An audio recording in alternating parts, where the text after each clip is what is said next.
Episode 225, Compost. Is it really necessary? This is the World Organic News for the week ending the 3rd of August 2020. John Moore reporting. Decarbonise the air, recarbonise the soil. I'm just going to say it. I think the time and effort required to make compost is wasted. Email complaints to podcast@worldorganicnews.com. Let me explain. Over the past 12 months, I've been setting up a market garden at work, which is our disability service. We were fortunate enough to have some donated spent mushroom compost. This was great for about 10 no-dig raised beds, and there was enough over for about 200 square metres to put in sweet corn. That still left about 800 square metres without compost or any organic matter to be added to the soil. At home, I use ducks to graze, a couple of pigs to follow on, and chooks to finish off the garden beds. And I think manures are far more useful than compost. Look, I know there are people who swear by the stuff, but the messing about, the collection of material, the stacking, the turning, and on and on. The other thing that grates with compost is its lack of a correlate in nature. Nature mulches in layers. I try to garden by the same principle. I know I've shown people how to create no-dig garden beds with compost, and they work, but they just don't sit well with me. Given that plants and animals evolve together, I try to ensure their interaction continues in my systems. Finding a way to bring mulching and animals together has, I've come to realise of late, been the driving force behind the gardening I do. Way back at the start of the millennium, I was living in a peri-urban area that backed onto state forest. I started to notice areas of the pasture within about 10 metres of the tree line were being turned over, scratched up, basically disturbed. I also noticed the same area was not being affected each night, and that the areas so disturbed grew back much stronger than the surrounding pastures.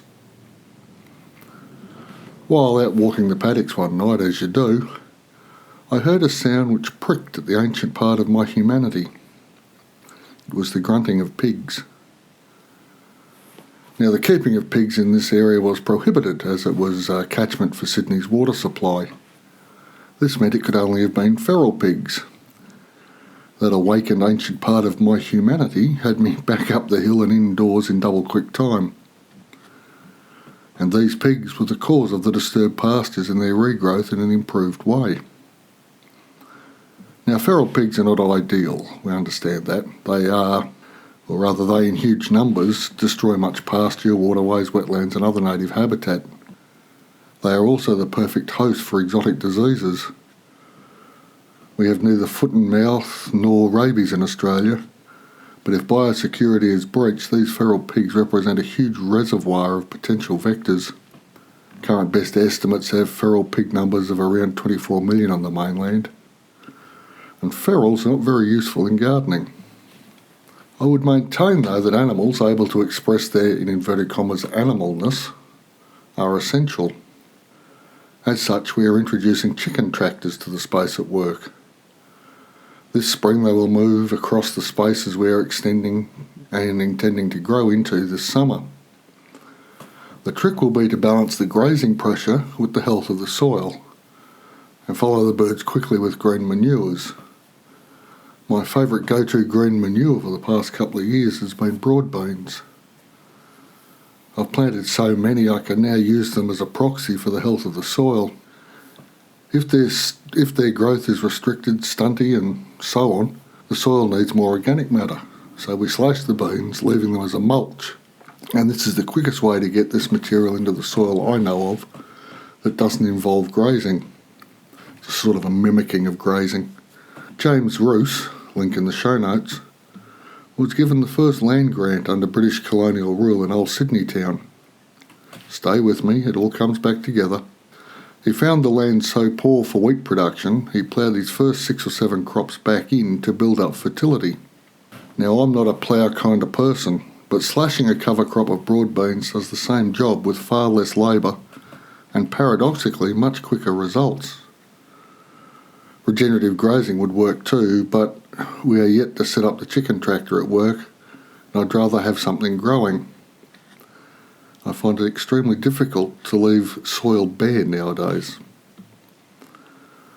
I do understand that layering on compost would work just as well, but the organic matter to build the pile has to come from somewhere.